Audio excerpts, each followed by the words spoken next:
సేవా కార్యక్రమంలో ముందుంటూ ప్రజలకు అందుబాటులో ఉన్న వ్యక్తి బెల్లంకొండ నరసింహ అని నారాయణపురం పీఎస్సీఎస్ మాజీ చైర్మన్ గడ్డ మురళీధర్ రెడ్డి బీఆర్ఎస్ పార్టీ జిల్లా నాయకులు ఆందోజు శంకరాచార్య అన్నారు. యాదాద్రి భువనగిరి జిల్లా నారాయణపురం మండలం జనగాం గ్రామంలో విలేకరుల సమావేశం నిర్వహించారు. ఈ సమావేశంలో వారు మాట్లాడుతూ గ్రామంలో నిత్యం సేవా కార్యక్రమాలు చేస్తూ క్షేత్రస్థాయిలో ప్రజలకు నిత్యం అందుబాటులో ఉంటూ ప్రజల మధ్య ఉంటున్న వ్యక్తి బెల్లంకొండ నరసింహ అని అన్నారు. గ్రామ ప్రజలను ఒకసారి ఆలోచించి బెల్లంకొండ నరసింహాన్ని ఓటు వేసి గెలిపించగలరని గ్రామ ప్రజలకు విజ్ఞప్తి చేశారు. ఈ కార్యక్రమంలో జనగాం బీఆర్ఎస్ పార్టీ గ్రామ నాయకులు తదితరులు పాల్గొన్నారు. గ్రామ పంచాయతీ ఎన్నికలకు సంబంధించి మూడో విడతలో భాగంగా నారాయణపురం మండలం జనగాం గ్రామానికి సంబంధించి బీఆర్ఎస్ పార్టీ తరఫున పార్టీ ఏకగ్రీవంగా బెల్లంకొండ నరసింహ గారిని బలపరిచి ఈరోజు అతని ద్వారా నామినేషన్ వేయించి పార్టీ నాయకత్వం పిలుపు మేరకు నరసింహ గారిని నిలబెట్టడం జరిగింది పోటీలో.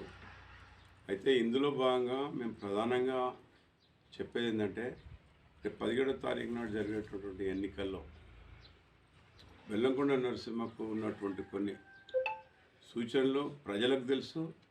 ఈ గ్రామంలో తను చేస్తున్నటువంటి సేవా కార్యక్రమాలు, అదేవిధంగా గ్రామంలో ఏదైనా సమస్యలు వస్తే ఒక పెద్ద మనిషిగా గ్రామంలో అందరికీ అందుబాటులో ఉంటూ గ్రామాన్ని వదిలిపెట్టకుండా ప్రతి సమస్య పైన ప్రతి కుటుంబంతో మమేకమై ఈరోజు ఉన్నటువంటి ఆయన మంచితనాన్ని, ఆయన వ్యక్తిత్వాన్ని గౌరవించి పార్టీ బలపరిచినందుకు నేను మొదలు మా టీఆర్ఎస్ పార్టీ శ్రేణులను, టీఆర్ఎస్ పార్టీ నాయకత్వాన్ని ఒకసారి కృతజ్ఞతలు తెలియజేసుకుంటున్నాం. మరి అందులో భాగంగా ఈ ఎన్నికల్లో ప్రజలు కూడా ఆలోచన చేయాల్సినటువంటి అవసరం ఎంతైనా ఉంది. గ్రామాల్లో ఎవరుంటారో, గ్రామంలో ప్రజలకు అందుబాటులో ఎవరుంటారో, ప్రధానంగా ఇప్పుడు 2 సంవత్సరాల నుంచి గ్రామంలో ఎలాంటి పారిశుద్ధ్యం లేకుండా మురుగునీటి వ్యవస్థ అన్నీ అస్తవ్యస్తంగా లోపభూయిష్టంగా తయారై ఒక సెక్రటరీ అనేటువంటి అధికారుల మీద ఆధారపడడం వల్ల ఈరోజు ఈ గ్రామం చాలా చాలా వెనుకబడిపోయిందని చెప్పి నేను చెప్పగలుగుతాను. అయితే అట్లాంటి సందర్భంలో కూడా వాటికి ఖచ్చితంగా జనగామ గ్రామ ప్రజలందరినీ అప్పీల్ చేస్తున్నాం, తనని ఆశీర్వదించాలి, ఈ ఎన్నికల్లో భారీ మెజార్టీతో గెలిపించాలని చెప్పి నేను ప్రజలను కోరుతున్నా. గ్రామంలో అదేవిధంగా నిస్వార్థంగా సేవ చేయడానికి ఆయనకి ఎలాంటి ఆలోచన లేకుండా, ఎందుకంటే నేను ప్రత్యక్షంగా తనతోటి మేము పాల్పంచుకొని చూస్తున్నాం కాబట్టి తనకి ఎలాంటి ఆలోచన లేదు. గ్రామంలో ఈరోజు కూడా దాదాపు 2 సంవత్సరాలకి వెళ్ళి సర్పంచ్ పోయిన కానించి గ్రామాభివృద్ధి విషయంలో గ్రామ పంచాయతీ సిబ్బంది ఏదొచ్చినా తను కాదకుండా ముందుకు తీసుకెళ్తున్నాడు. ఈవెన్ స్ట్రీట్ లైట్ల విషయంలో కూడా స్పందించినటువంటి పరిస్థితి ఉంది.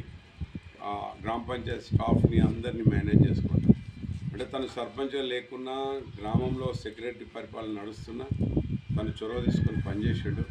ఇది మ్యాక్సిమం జనగామ గ్రామంలో ఉన్న ప్రజలందరికీ తెలుసు. అంటే వాళ్ళు కూడా ఈ విషయంలో టీఆర్ఎస్ నాయకత్వానికి, గ్రామ నాయకత్వానికి ఇండైరెక్ట్గా మాకు సూచనలు చేశారు.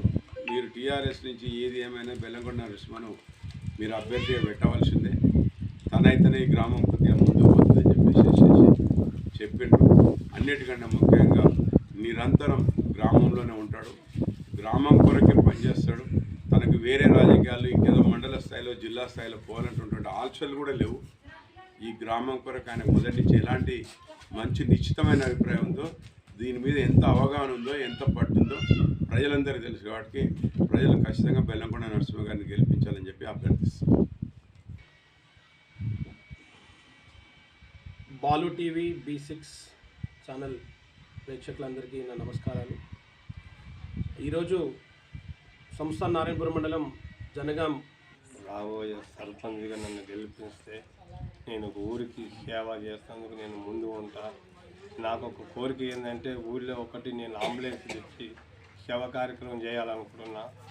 నేను ఏ ఇబ్బంది వచ్చినా మీకు ముందుంటా. ఏ రాత్రి అంటే ఆ రాత్రి. ఇప్పుడు కూడా నేను సేవా కార్యక్రమాలు అన్నిట్లలో నేను ముందే ఉన్నా. మీ ప్రజలకు అందరికీ తెలుసు. నా ప్రజలారా నన్ను ఆదరించి నన్ను సర్పంచ్గా నన్ను గెలిపించాలని నేను కోరుతున్నాను.